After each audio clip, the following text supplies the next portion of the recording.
The winds are light. Today we could have winds at about 10 to 15 miles per hour. So maybe a little breezy at times, but definitely not enough to cool us down, except if you go to the immediate shoreline and the sea breeze there will definitely cool you off. All right, so here's what's happening on the satellite image. We are clear today, so plenty of sunshine is in the forecast, all thanks to a big dome of high pressure that's sitting on top of us. It sits on top of us through tomorrow, and then eventually it slides offshore. And once that happens, we're going to start to see a persistent southeasterly wind flow that'll knock our temperatures down and also help to trigger some afternoon thunderstorms. Otherwise, we do have some stormy weather to the north that will not affect us. That stays well north of us. For today, we're shooting for a daytime high of 93 in West Palm Beach. The record 94, so we're going to be very close.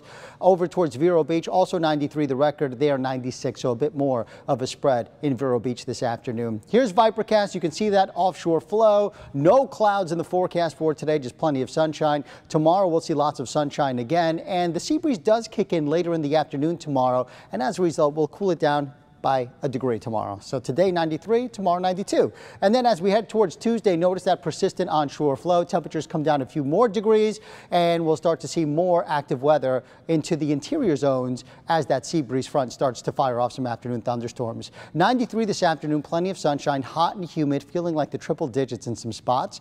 Tonight, 76 degrees, mainly clear, a quiet night and a warm night. And here's the extended forecast. 92 tomorrow, 91 on Tuesday. And then notice by the time we get to Thursday and Friday, temperatures in the upper 80s. That's average for this time of year, so seasonal by the end of the week, but also a better chance of afternoon storms.